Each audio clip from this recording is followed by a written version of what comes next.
there is, I mean, as humans, there's something about being together uh, proximately that really is highly important and almost indescribable, I think.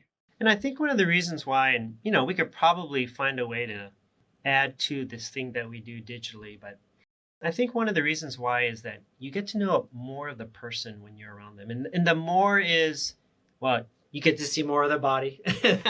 uh, but you get to hear more than the specific topic that you're there to go solve or engage in. You hear all the side chatter. Yeah, And I'm just a big believer through just my personal experiences. Like people have, there's a lot more to everybody than you know, and there's so right. much richness in getting to know. I call it the 10% principle. Use the occasion to get to know 10% more of who they really are, and Mm, share 10% more of who you are.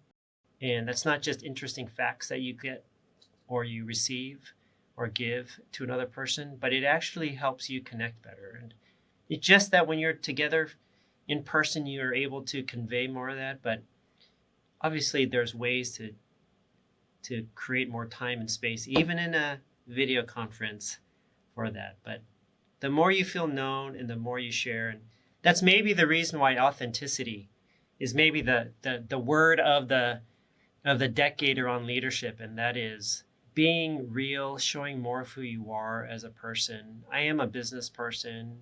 I run a computing business, but I'm a father. I have 4 kids. I have a dog that drives me crazy. I have a garage that I can never keep clean enough for me. And it's like, and as soon as I clean it up, I got to do it again. I have kids who are in relationships that are not something I can control or influence. I just listen to. Hey, that's more of who I am than yeah, whatever role I have here at HP, which I also personally enjoy. yeah, yeah.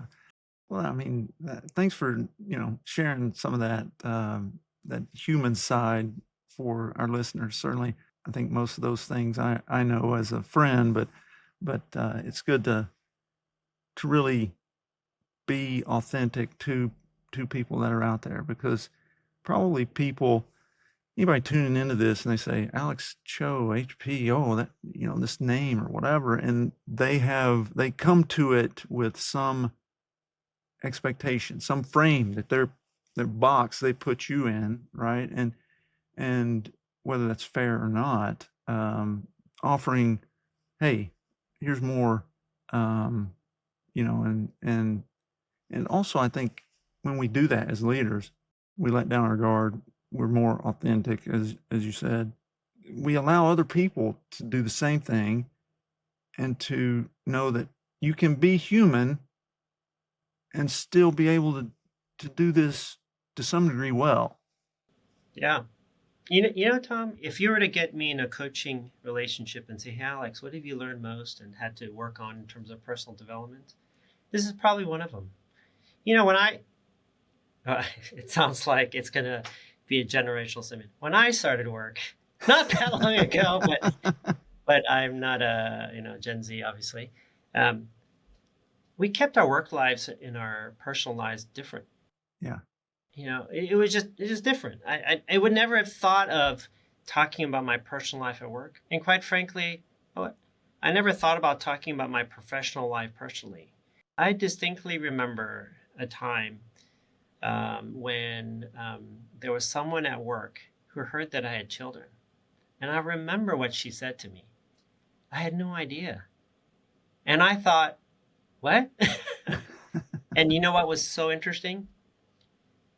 It was literally within the same month that someone in my personal life who said, what do you do? I have no idea what you do, and because you always talk about this stuff. And I remember being struck by the fact that, at least for me at the time, that I was a bit too rigid about having a professional persona Hmm.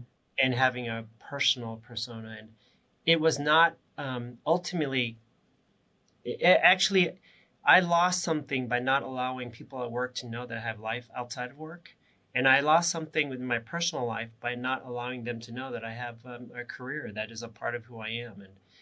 It has been one of the bigger parts of me, both personally, to let people know I do have a job and just kind of, et cetera. And for people at work to know that I have life outside of work. And it's actually been an area of risk that I've had to address, I guess, if I call it risk. But I'll tell you what, like, my family loves the fact that they have some view of what my day life is like. Not all the details, but they know who I am more because of it.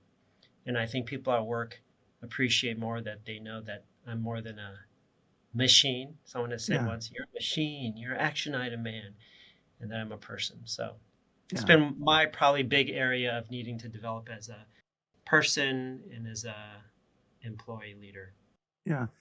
I can say that I've experienced the same thing. I mean, I always, I'm a pediatric cardiologist, right? So I take care of kids who have really abnormal hearts and arteries and things. And so when I'm at work, I'm business, like I'm serious, right? Because what I do is, to me, so incredibly serious.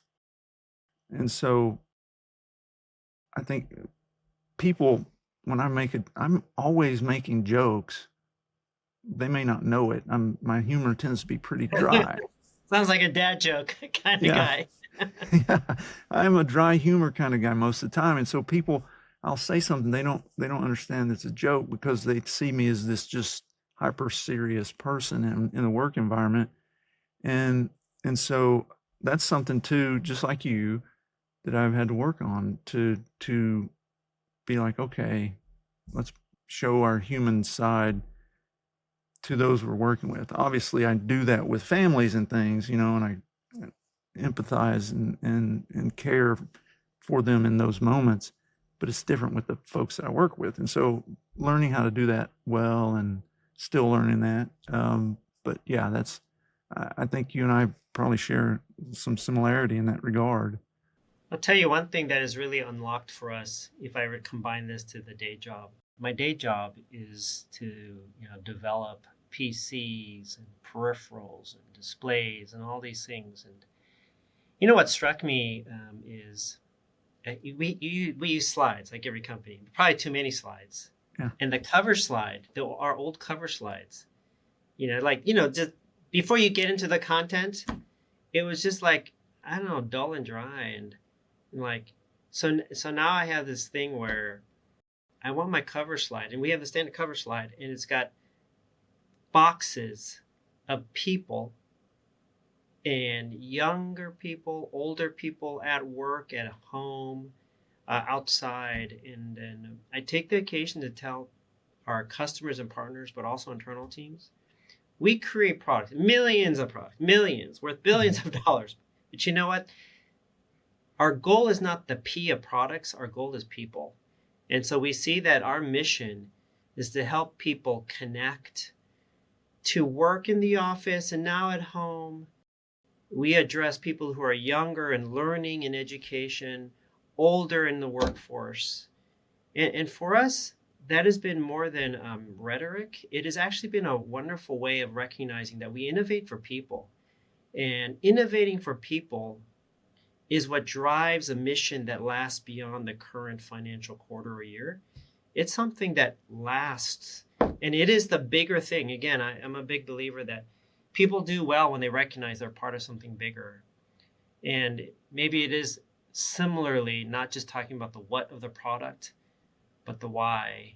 And as I think about culture and people, it's all about recognizing that at the end of the day, we are people interacting with other people, whether we're teaching them, working with them, innovating with them, serving them, asking things of them. So anyway, next time you see a presentation by Alex Cho, you'll see my cover slide. A lot of color, a lot of people, some products in there.